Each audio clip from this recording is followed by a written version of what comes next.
Good morning, dear students. Today we are going to discuss the continuation of the same point, Victorian prose as social commentary. In that, Victorian novels as a social force in the 19th century.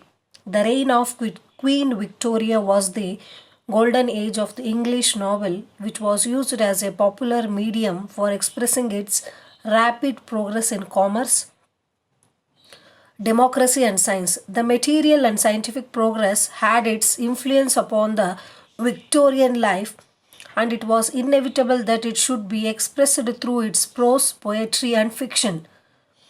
The novel, being a popular medium of expression, sought to do for society in this age precisely what Sir Charles Lyell and Darwin sought to do for science, that is, to find the truth and to show how it might be used to uplift humanity, absorbing in itself a very large part of the creative energy of the time.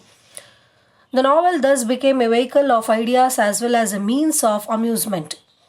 Writers of different schools of thought employed it to embody their general criticism of life, while it was found to lend itself equally well to the purposes of those who, having some special thesis to expound, desired to reach the largest possible body of readers.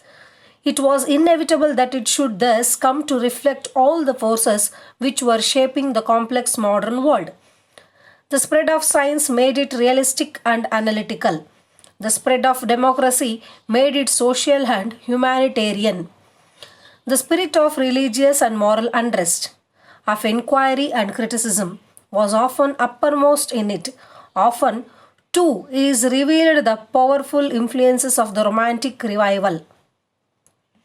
In its very variety of matter and treatment, the Victorian novel is the index of the many-sided interests and conflicting elements of the Victorian age. By W.H. Hudson. The Victorian age was an age of intense activities in commerce, industry, and finance.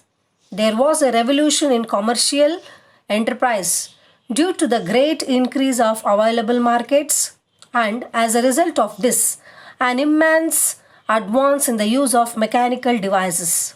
On the other side of this picture of commercial expansion, we see the appalling social conditions of the new industrial cities, the squalid and insanitary slums inhabited by discontented operatives, the exploitation of cheap labor, often of women and children, until the steam engine made its appearance. The new factories were established on the hillsides where water power could be obtained. Labor in those places was not easy to obtain, and masters made arrangements to take pauper children from 7 years of age as apprentices. They kept them in hostels and provided them food and clothing. But the children had to work 12 hours a day. The food often lacked nourishment, the clothing was insufficient, and the houses in which they lodged were comfortless and even filthy. In the cotton textile industry, the handloom weavers suffered terribly because the power loom could be operated by girls and women. The weavers, however, were not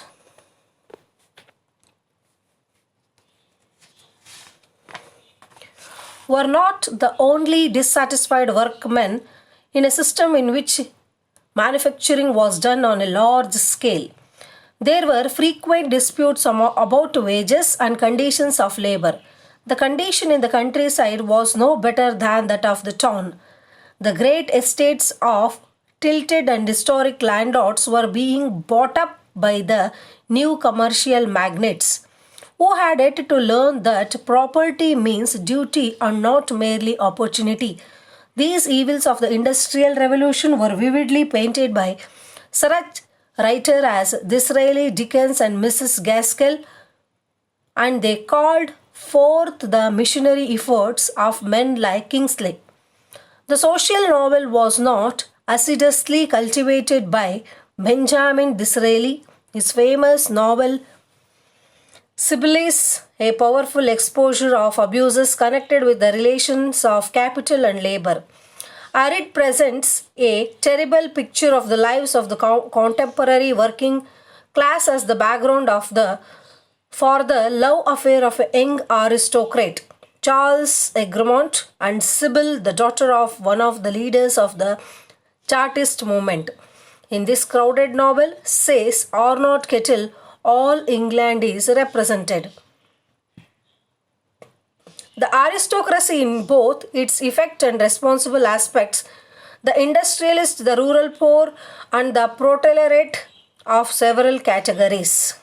The social problems of England found a passionate exponent in Mrs. Elizabeth Gaskell, the wife of a Unitarian clergy in Manchester. Her life brought her into contact with the industrial and social difficulties growing out of the struggle between master and workman, and these she treated with the great skill in Mary Barton and in North and South. These novels give a realistic view of the hardships caused by the Industrial Revolution as seen from the workers' point of view.